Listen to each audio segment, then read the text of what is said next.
irmãos, vamos meditar nessa noite Lucas capítulo 1. Vamos ler primeiro do versículo 29 ao 37. Texto que iniciamos na semana passada.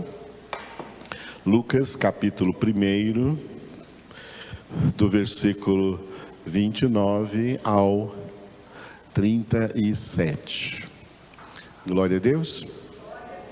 Leiamos juntos em oração e depois dessa leitura, levantemos ao Senhor nossos clamores. Lucas 1, 28 a 37, todos juntos. E entrando o anjo onde ela estava, disse: Alegra-te, muito favorecida, o Senhor é contigo. Ela, porém, ao ouvir esta palavra, perturbou-se muito e pôs-se a pensar no que significaria esta saudação. Mas o anjo lhe disse: Maria, não temas, porque achaste graça diante de Deus. Eis que conceberás e darás à luz um filho, a quem chamarás pelo nome de Jesus. Este será grande e será chamado Filho do Altíssimo. Deus, o Senhor, lhe dará o trono de Davi, seu pai. Ele reinará para sempre sobre a casa de Jacó, e o seu reinado não terá fim. Então disse Maria ao anjo: Como será isto? Pois não tenho relação com homem algum. Respondeu-lhe o anjo: Descerá sobre ti o Espírito Santo, e o poder do Altíssimo te envolverá com a sua sombra. Por isso, também o ente santo que há de nascer será chamado Filho de Deus. E Isabel, tua parenta, igualmente concebeu um filho na sua velhice, sendo este já o 6º mês para aquela que diziam ser estéril. Porque para Deus não haverá impossíveis em todas as suas promessas. Hoje vamos tocar num tema importante. Cada tema é importante, mas cada um tem a sua própria importância, né? Olha que maravilha, ontem à noite falamos sobre a fé, hoje de manhã sobre a verdade, e agora à noite sobre a graça. Então diga: doutrina da graça. Aleluia. Vamos ver como essa doutrina é de suma importância dentro da obra da salvação em Cristo Jesus. O texto que nós estamos aí, do versículo 29 até o 37, tem esse título aí, diga: anúncio. É o anúncio que o arcanjo Gabriel veio para entregar da parte de Deus para Maria, que foi por Deus escolhida para ser, a mãe terrena, a mãe aqui na terra do Senhor Jesus. Aleluia, seu Filho amado na encarnação. Então o anjo veio dar a ela este anúncio. Vimos na semana passada o versículo 29, e esse texto tem coisas importantes para vermos aqui em cada versículo. Então hoje é o dia de vermos aqui o versículo 30. Mas o anjo lhe disse: Maria, não temas, porque achaste graça diante de Deus. Leiam vocês.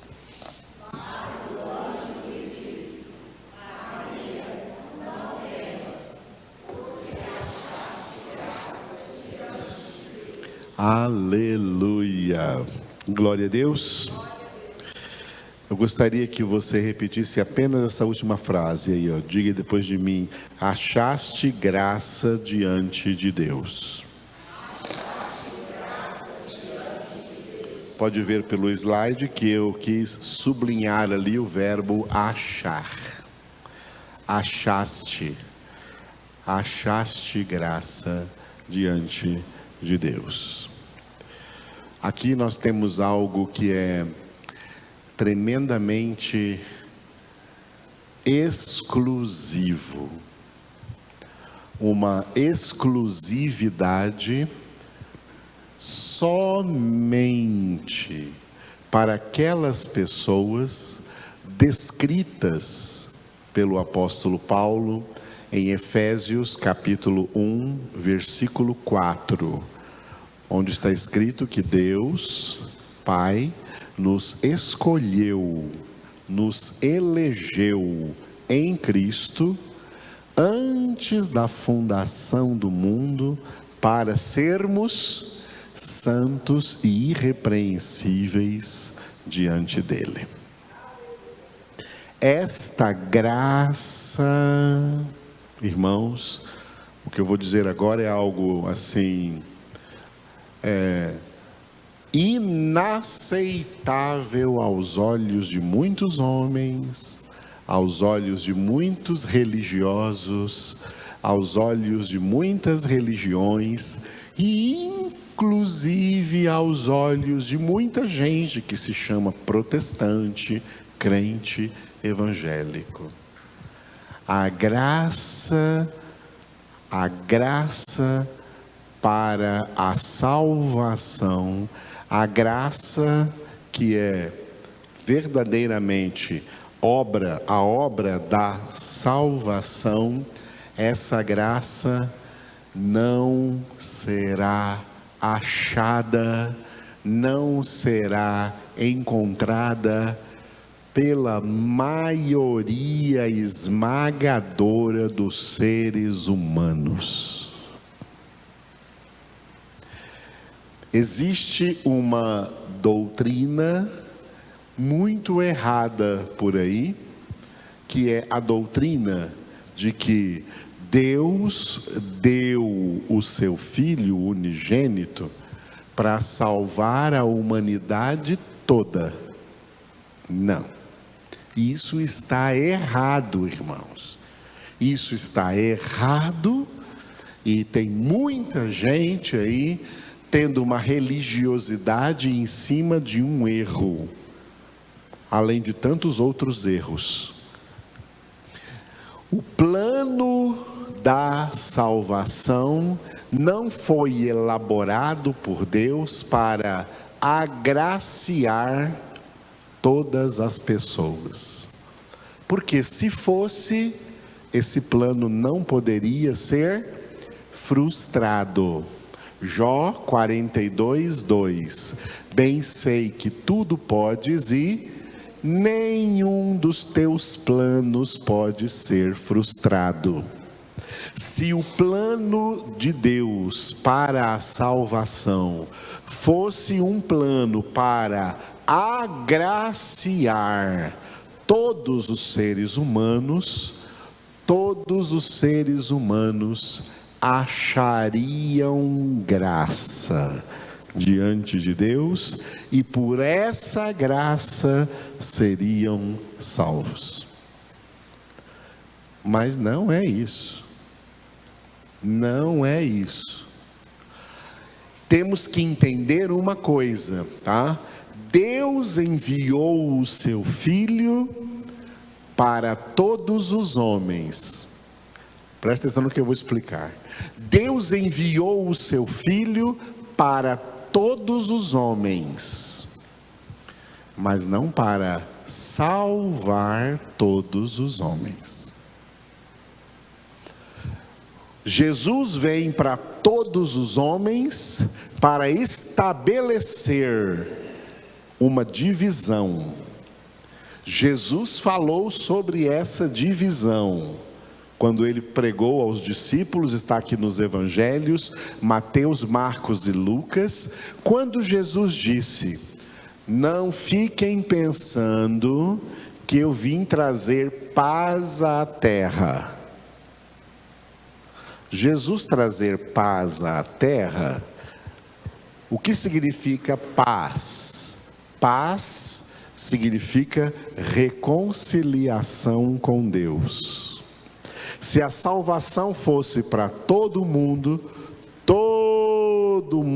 seria reconciliado com Deus e reinaria paz sobre a terra. Mas Jesus disse bem claro: eu não penseis que eu vim trazer paz à terra. Eu não vim trazer paz. Eu vim trazer a espada. A espada é a palavra. A espada do Espírito é a palavra de Deus. A espada de dois gumes de Hebreus 4:12, a palavra de Deus. Eu vim trazer a espada e, por minha causa, os homens estarão divididos. E como que é essa divisão? A divisão que Jesus veio trazer foi essa. A palavra de Deus provoca essa divisão. Aquelas pessoas cujos nomes foram escritos no livro da vida do Cordeiro antes da fundação do mundo, cada uma delas, assim como Maria nesse texto, cada uma dessas pessoas achará graça diante de Deus. Todas as demais não acharão graça diante de Deus, porque Jesus foi enviado para elas não como Salvador, mas como juiz. Para aquelas pessoas destinadas por Deus a achar graça diante de Deus, Jesus veio como Salvador. Mas para todas as demais pessoas que, inclusive, fazem a maioria em termos de quantidade, Jesus não veio como Salvador, ele veio como juiz. Por isso Jesus disse, falando da sua crucificação, em João capítulo 12, Jesus disse: quando eu for levantado da terra, eu atrairei todos a mim mesmo. Aí a pessoa lê isso, né, e pensa que Jesus vai converter todo mundo. Não. Atrair todo mundo a mim mesmo. Aliás, deixa eu obedecer o Espírito Santo falando comigo aqui agora. Eu não vou só citar, eu quero que vocês abram na Bíblia para ler comigo. Alguns versículos aqui eu fico citando e o Espírito Santo fala comigo: manda eles abrirem. Esse aqui é um deles. Então abra aí João capítulo 12. João, Evangelho segundo João, capítulo 12, versículo 32. João 12, 32. Jesus falando aqui em João 12, 32. E eu, quando for levantado da terra, atrairei todos a mim mesmo. Repitam.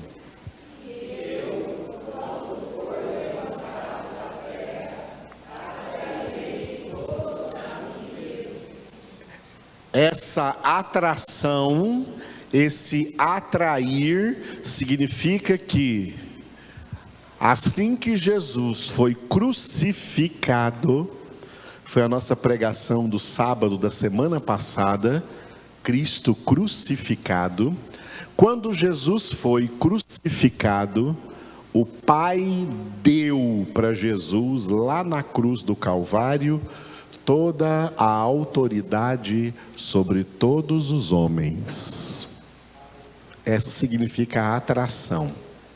Atrairei todos a mim.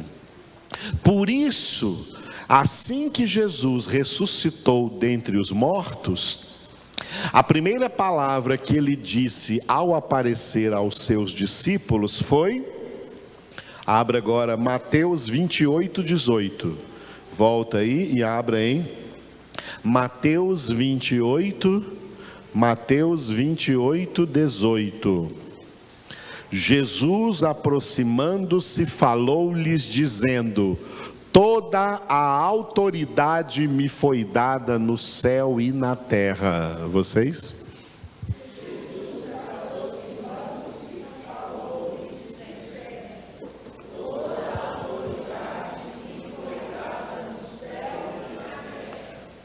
Quando que o Pai deu a Jesus toda a autoridade no céu e na terra? Assim que Jesus foi levantado na cruz do Calvário, o Pai deu a ele toda a autoridade sobre todos os seres humanos, sobre todos os homens. Isso significa: atrairei todos a mim mesmo. Deus deu a Jesus toda a autoridade, tá? Toda a autoridade, tanto para salvar, quanto para condenar. Tanto para ministrar graciosa salvação, a graça está ligada à salvação, quanto ministrar justa condenação, a justiça está ligada à condenação. Deus é gracioso salvando e Deus é justo condenando. E tudo isso através de Jesus. Quando Jesus disse em João 12:32, que nós lemos agora: atrairei todos a mim mesmo, foi cumprindo o propósito de Deus, acerca do qual o apóstolo Paulo já havia falado, ou iria falar depois, né, que Paulo vem depois aí do Evangelho de João. Abra agora em Efésios capítulo 1, Efésios capítulo 1, versículo 10. Efésios capítulo 1, versículo 10. Esse versículo 10 de Efésios está dentro de um texto muito importante. Nós já passamos por ele aqui anos atrás, até antes da pandemia, e também já passamos por isso tudo aqui nos nossos boletins mensais. Aqui Efésios tem um texto muito importante, todo ele falando de salvação, que vai aí no capítulo 1 de Efésios. Se você tiver uma Bíblia boa como a nossa, como as nossas aqui, que usamos aqui na igreja, tá? Você pode ver que do versículo 3, só vai ter um ponto no versículo 14. Do versículo 3 ao versículo 14, é um texto único, falando todo ele de salvação, tá? Do plano de Deus. E dentro desse plano vem o versículo 10, o plano de Deus de fazer convergir nele, na dispensação da plenitude dos tempos, todas as coisas, tanto as do céu como as da terra. Leiam vocês.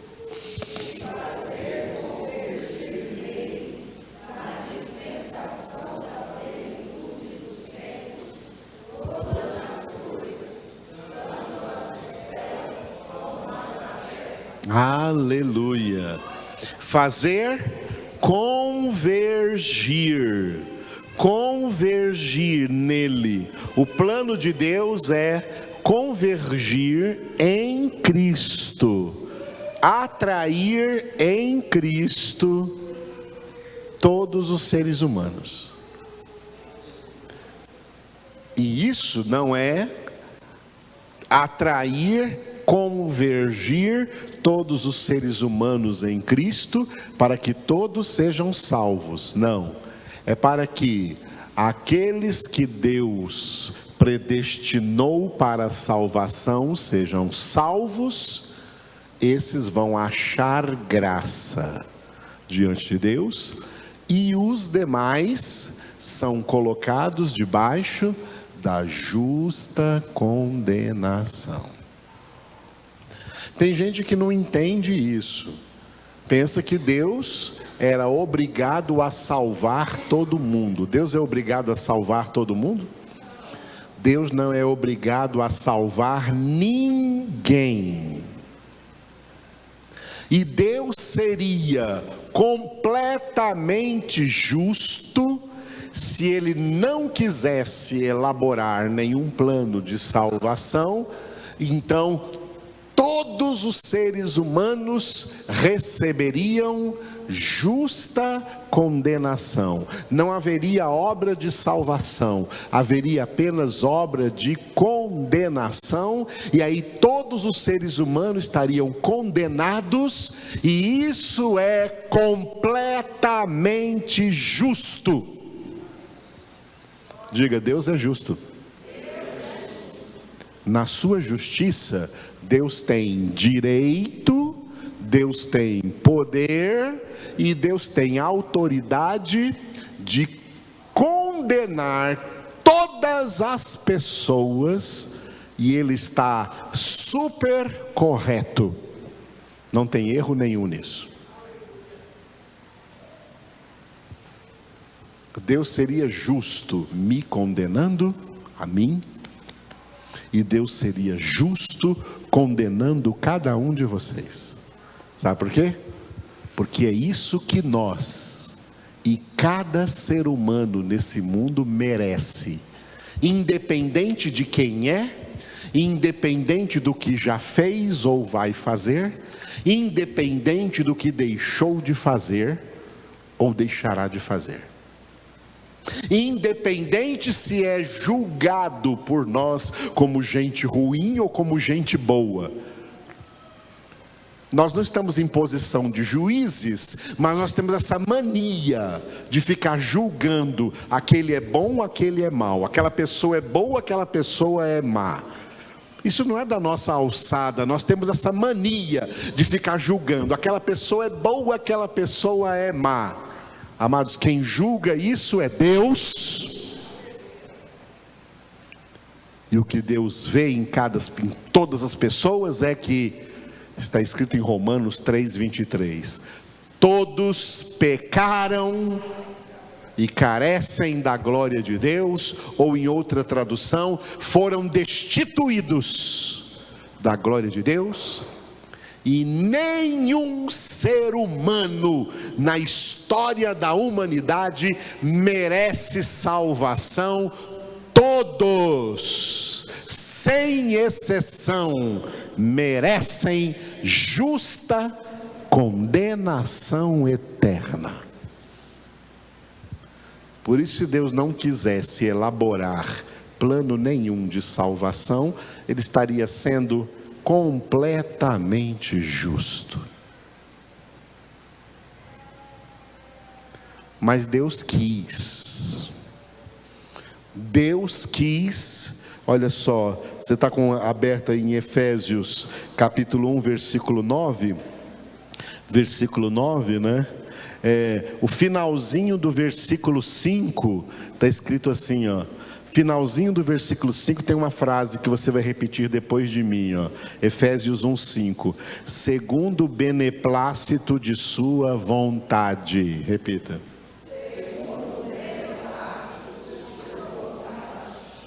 Pastor, quem que é esse irmão beneplácito aí?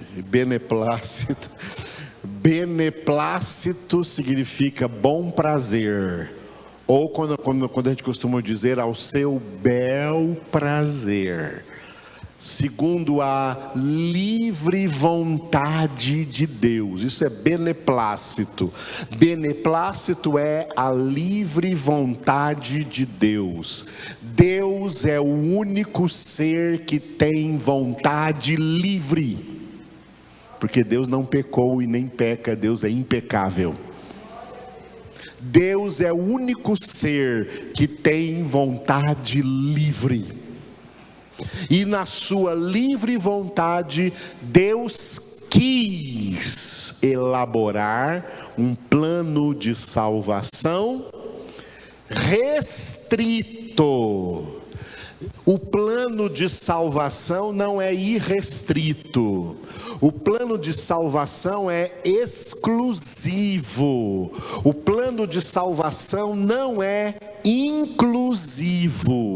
Não inclui todos os seres humanos. Ele é exclusivo para aquelas pessoas que você está lendo agora aí em Efésios capítulo 1, versículo 4, que ele escolheu nele, em Cristo, antes da fundação do mundo, para sermos santos e irrepreensíveis perante ele. Amados, essas pessoas escolhidas por Deus, nas palavras do próprio Jesus, Mateus 22, 14, muitos são chamados, porém poucos escolhidos. Escolhidos para quê? Escolhidos para a salvação. Escolhidos por quem? Escolhidos por Deus para a salvação. São poucos escolhidos, são esses mesmos poucos escolhidos que Jesus disse que acertam com a porta estreita e andam pelo caminho apertado. Mateus capítulo 7, vai agora na sua Bíblia aí. Mateus capítulo 7, versículos 13 e 14. Mateus 7, 13 e 14. Encontraram? Leiamos juntos. Entrai pela porta estreita. Larga é a porta e espaçoso o caminho que conduz para a perdição, e são muitos os que entram por ela. Porque estreita é a porta e apertado o caminho que conduz para a vida, e são poucos os que acertam com ela. Note nesses dois versículos, olhe bem aí para esses dois versículos e veja que nesses dois versículos aí, no versículo 13 tem a palavra muitos, e no versículo 14 tem a palavra poucos.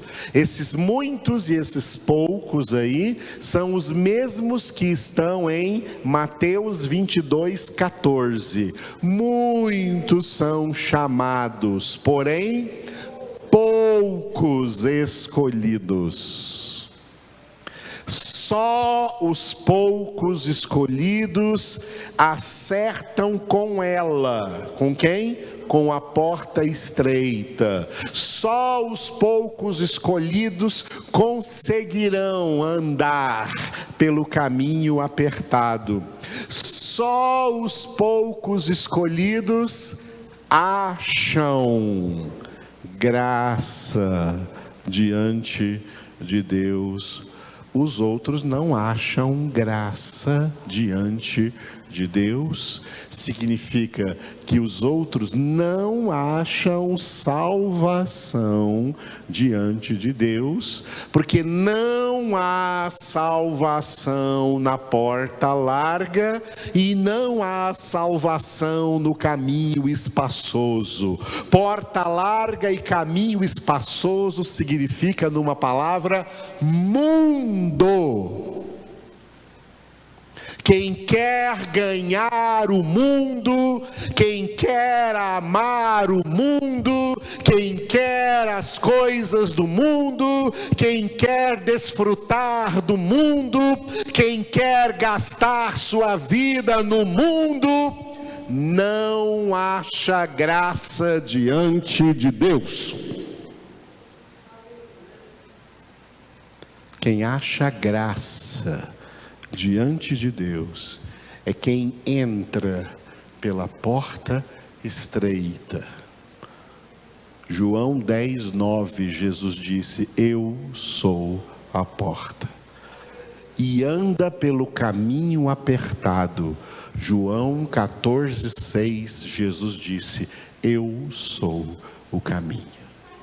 Esses acham graça diante de Deus. Todos os outros,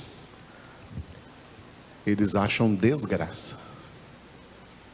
É o contrário. É o oposto. Eles não acham graça. Eles não são agraciados. Eles são desgraçados. Palavra forte, mas isso é uma palavra que se encaixa com a maioria dos seres humanos de todas as gerações. Vamos pegar, por exemplo, a geração pré-diluviana, antes do dilúvio, tá? Quando a terra começou a se encher de gente, o primeiro avanço populacional que houve no mundo desde a criação, Deus olhou para aqueles homens e falou: não é possível que eu criei esses homens. Eu me arrependo de ter criado essa porcaria. Eu vou mandar um dilúvio, vou matar todo mundo. Mas sabe o que aconteceu? Gênesis capítulo 6, versículo 8. Porém, Noé achou graça diante do Senhor. Leiam.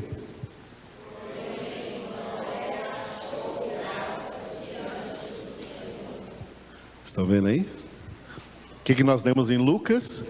O anjo falando para Maria: achaste graça diante de Deus. Aqui a escritura dizendo lá em Gênesis 6:8, Noé achou graça diante de Deus. E aí Deus falou assim: Noé, você eu vou salvar dentro de uma arca. Pode levar sua família. Noé achou graça diante de Deus, e por causa dele Deus até salvou a sua família. Não sei se o resto da família achou a mesma graça. Acho que Deus salvou a família dele só por causa dele mesmo, só para ele não ficar sozinho lá na arca com os bichos. Porque a Bíblia não fala dos outros membros da família se eles também acharam a mesma graça. Noé achou. Por que Maria achou graça diante de Deus? Porque Noé achou graça diante de Deus. Sabe por quê? Porque o nome de Maria, o nome de Noé, antes da fundação do mundo, antes de Deus começar a criar, os nomes deles estavam escritos no livro da vida do Cordeiro. Quem tem o seu nome escrito, de um jeito ou de outro, Deus tem infinitos jeitos, infinitos modos, infinitas maneiras. Deus conduz essa pessoa a achar a graça diante de Deus. E ao achar graça, achou salvação. Ao achar graça, achou salvação. Acredite, muita gente na história procurou a graça e não achou. Esaú, irmão de Jacó, procurou a graça e não achou. Veja agora isso em Hebreus capítulo 12. Hebreus, carta aos Hebreus, Novo Testamento, tá? Carta aos Hebreus, capítulo 12. Aleluia. Carta aos Hebreus, capítulo 12. Falando acerca de Esaú, versículo 17, 12, 17. Hebreus 12, 17. Pois sabeis também que posteriormente, querendo herdar a bênção, ou seja, querendo achar a graça, foi rejeitado, pois não achou lugar de arrependimento, embora com lágrimas o tivesse buscado. Leiam vocês aí bem forte esse texto.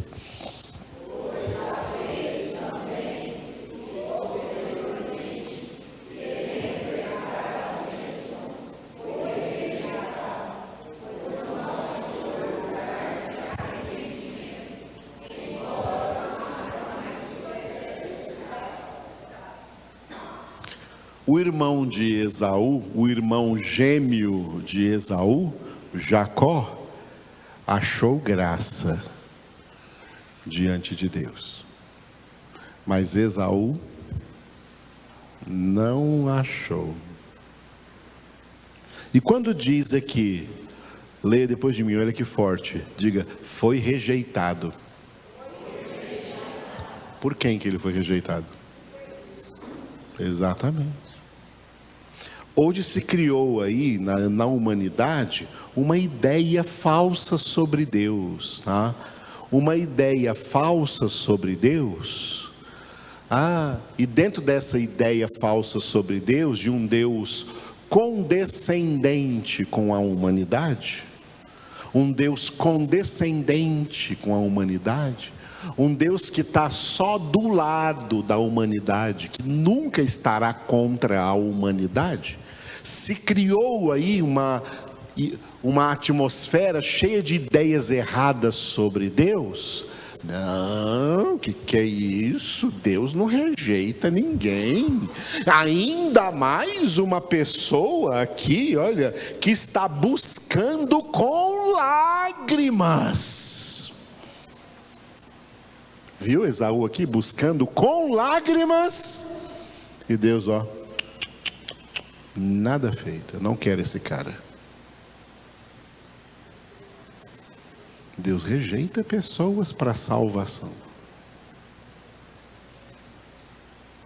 Quando Deus rejeita alguém para salvação, essa pessoa vai viver a vida toda aqui e não vai achar graça diante de Deus, mesmo que busque com lágrimas. Deus é coisa séria, irmãos. Não é essa brincadeira gospel que estão fazendo por aí.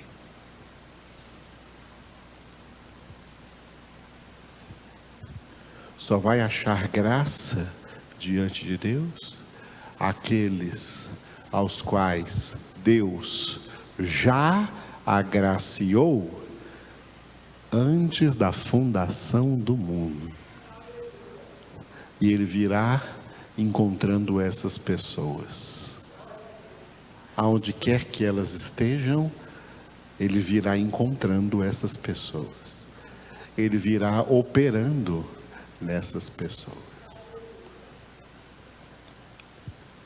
Nenhum de nós pode incluir na pregação do Evangelho, quando nós pregamos o Evangelho a uma pessoa, nós não podemos dizer para essa pessoa assim, olha, eu achei graça diante de Deus, então você também vai achar. Não podemos pregar isso para as pessoas, não, porque estaremos sendo mentirosos. E pregar o Evangelho não é pregar mentira, é pregar a verdade. Se você quer tocar nesse tema com alguém, você vai ter que dizer assim, olha, eu achei graça diante de Deus. Você só vai achar se Deus tiver propósito de salvação para você.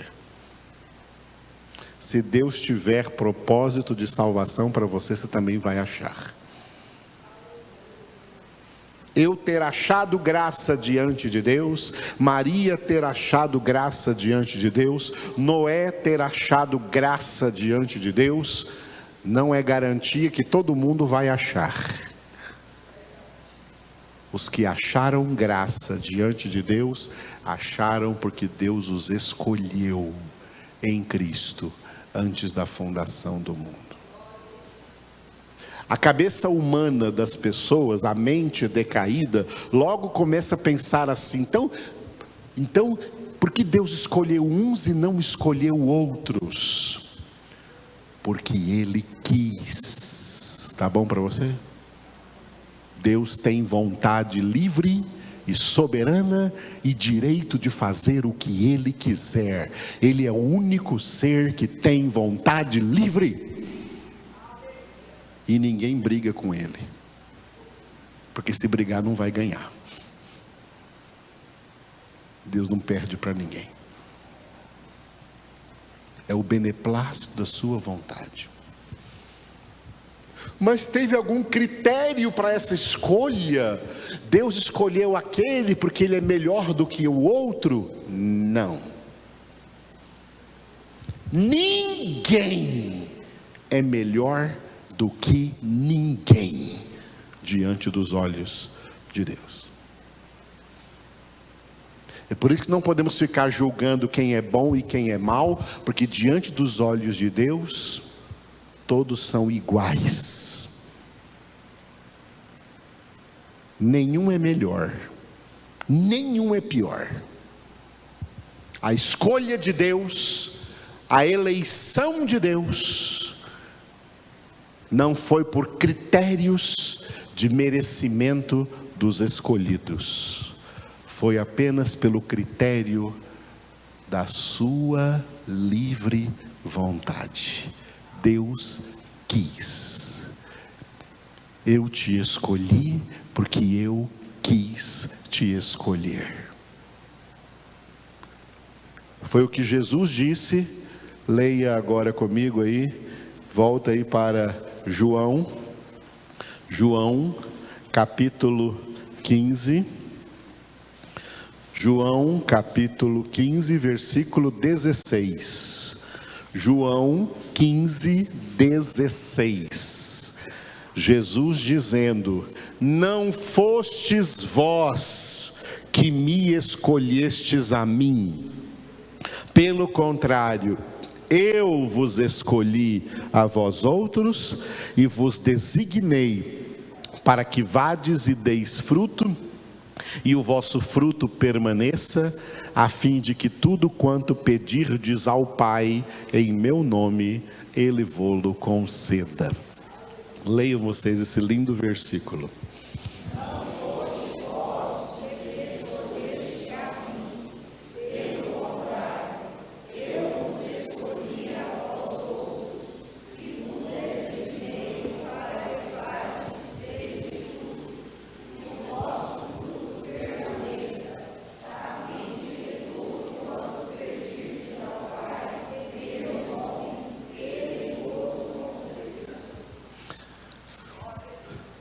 Uma vez veio um homem aqui para a nossa congregação, a gente não estava aqui nesse prédio ainda, estava em outro, e ele falou, e ele estava lá frequentando, lá todo domingo estava lá na congregação.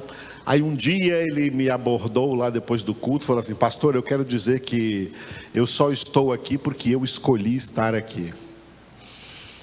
Eu falei: muito bem, meu querido, né? Tomara que isso perdure. Vamos ver se isso vai perdurar. Perdurou? Não. Cascou fora. É um cara mundaníssimo hoje. Mundaníssimo. Não adianta pensar que você escolheu Deus, que você escolheu Jesus, porque isso é errado, isso é falível, isso é mentira. Isso não existe. Ninguém escolhe Deus. Os salvos não escolheram Deus. Deus é quem os escolheu. E por isso Jesus disse: não fostes vós que me escolhestes a mim, eu é quem vos escolhi a vós outros. É Deus, amados, é obra de Deus. E isso nos ensina, sabe o quê? A nos humilhar sob a poderosa mão de Deus. Outro texto interessante, onde nós temos essa passagem e traz para nós outro personagem, foi na pregação de Estevão. O diácono Estevão pregou no capítulo 7 do livro dos Atos dos Apóstolos, e no versículo 46 ele falou sobre Davi. Falando sobre Davi, ele disse: este achou graça diante de Deus e lhe suplicou a faculdade de prover morada para o Deus de Jacó. Leiam.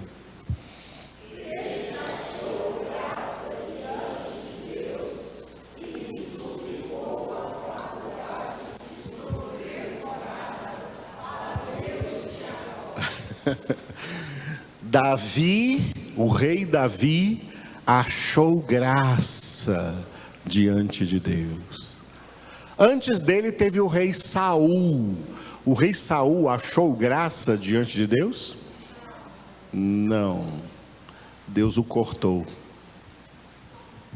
Mas Davi, apesar dos seus pecados que a gente considera e são de fato feios, que inclui aí um adultério e um assassinato. Apesar disso, ele achou graça diante de Deus. E essa graça produziu nele um tamanho arrependimento que ele compôs o Salmo 51, clamando a Deus: Senhor, tem misericórdia de mim. O pecado está em mim, eu sou pecador desde a minha concepção. Mas agora meu coração está quebrantado, meu espírito está contrito diante de Ti, Senhor. Não retires de mim o Teu Espírito, Senhor. O Teu Espírito está em mim porque eu achei graça diante de Ti. Não retires de mim o Teu Espírito. Achou graça diante de Deus.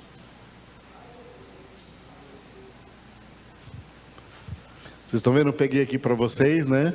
3 passagens, começando com Maria, depois Noé e depois Davi, referindo-se a Davi, onde essa expressão é encontrada na Escritura. O anjo Gabriel diz para Maria: achaste graça diante de Deus. Gênesis está escrito: Noé achou graça diante de Deus. Estevão pregou aqui, Atos 7, Davi, achou graça diante de Deus. Eu achei graça diante de Deus.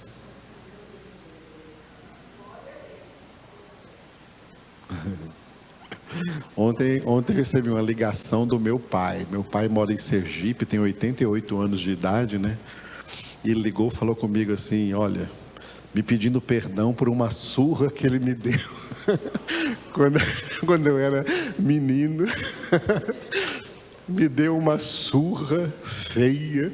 Ele pediu perdão por causa da surra que ele me deu, porque eu estava embriagado, tinha bebido demais e era menor de idade. Ele me deu uma surra. Eu falei: eu quero pedir perdão que eu te dei uma surra naquele dia. Falei: pai, fica tranquilo, porque eu sou um homem hoje de Deus e há décadas não entra álcool na minha boca. A surra do Senhor valeu a pena, foi um prelúdio do que Deus ia fazer na minha vida. Ele me libertou do alcoolismo. Nenhuma gota de água hoje, de álcool hoje entra na minha boca. Ele falou: glória a Deus, de lá de cima. Ele falou: glória a Deus. Então, amados, eu achei graça diante de Deus. Você achou graça diante de Deus? Quem está aqui que já achou graça diante de Deus? Achou graça diante de Deus? Efésios 2:8: pela graça sois salvos, mediante a fé, e isso não vem de vós, é dom de Deus, é graça de Deus, é presente de Deus. Jesus Cristo é um presente que Deus deu a nós pela graça. Pela graça sois salvos mediante a fé. Tudo que eu falei hoje aqui é um resumo introdutório da teologia da graça. Ainda eu teria coisas para falar para vocês aqui todos os dias, de hoje até 31 de dezembro, só sobre a graça. É uma doutrina tremendamente profunda, a doutrina da graça de Deus.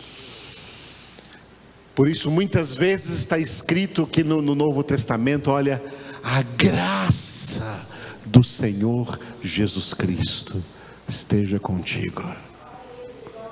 A salvação é por pura graça de Deus, graça que falou tanto no coração dos compositores que compuseram Amazing Grace, maravilhosa graça, e que alguns traduziram assim como espantosa graça, tremenda graça. Ninguém acha uma palavra para colocar no lugar de amazing grace, a graça tremenda de Deus, graça irresistível, graça imerecida por nós, salvos pela graça em Cristo Jesus, salvos sem nada de merecimento nosso, pura graça do nosso Deus.